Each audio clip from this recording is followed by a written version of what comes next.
Jesús no se quedó en la cruz del Calvario. Jesús dice la palabra de Dios que cuando Él expiró en Mateo capítulo 27 versículos 57 al 61 dice: al atardecer llegó un hombre rico de Arimatea, llamado José, que también se había convertido en discípulo de Jesús. Se presentó ante Pilato para pedirle el cuerpo de Jesús, y Pilato ordenó que se lo dieran. José tomó el cuerpo, lo envolvió en una sábana limpia y lo puso en un sepulcro nuevo de su propiedad que había cavado en la roca.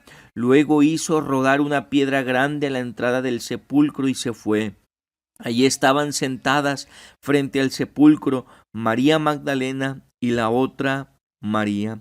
En Marcos capítulo 15 versículo 42 al 47 dice: cuando llegó la noche, porque era la preparación, es decir, la víspera del día de reposo, Jesús de Arimatea, miembro noble del concilio que también esperaba el reino de Dios, vino y entró osadamente a Pilato y pidió el cuerpo de Jesús.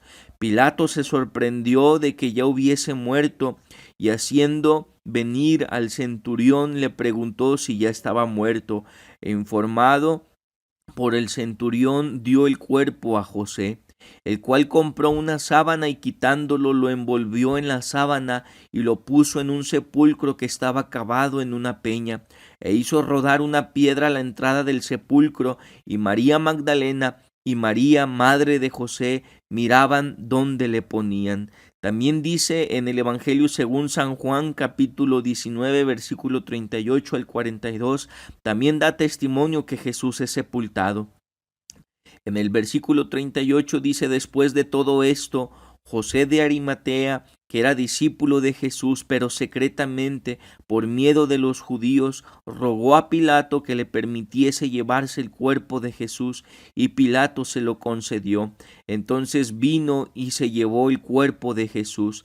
También Nicodemo, el que antes había visitado a Jesús de noche, vino trayendo un compuesto de mirra y de aloes, como 100 libras. Tomaron pues el cuerpo de Jesús y lo volvieron en lienzos con especies aromáticas, según es costumbre sepultar entre los judíos.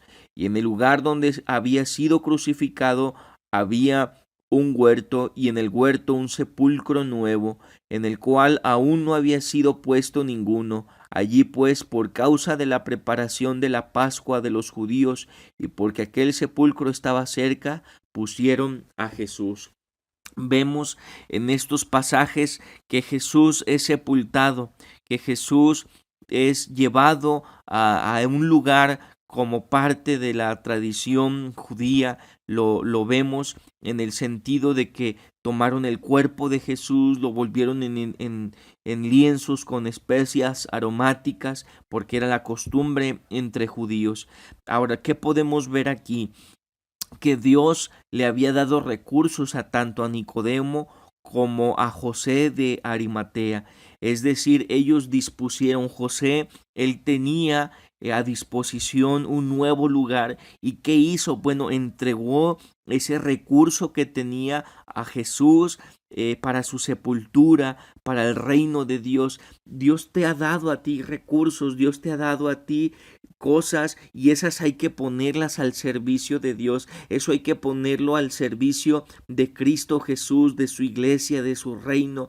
Todo lo que Dios te ha permitido tiene el propósito de que Él sea predicado, de que Jesús se sirva para que el nombre de Cristo Jesús, su evangelio, su reino se establezca aquí en la tierra. De tal manera que te invito a que veas ese ejemplo de José de Arimatea y que veas el ejemplo de Nicodemo al traer ese compuesto de mirra y de aloes como de 100 libras. Es decir, ellos no escatimaron el poder ofrecer a Jesús esa sepultura que dignamente él merecía, y más que se acercaba el tiempo en donde se tenía la parte importante, que era el día de reposo. Te invito a que reflexiones acerca de cómo estos dos hombres tanto José de Arimatea como Nicodemo entregaron parte de sus recursos, de lo que tenían, al Señor Jesús para su sepultura, y que asimismo lo que Dios nos ha dado, de eso mismo que Dios nos ha dado, ahora ofrezcámosle al Señor Jesucristo. Que Dios te bendiga mucho. Nos vemos en el próximo mensaje.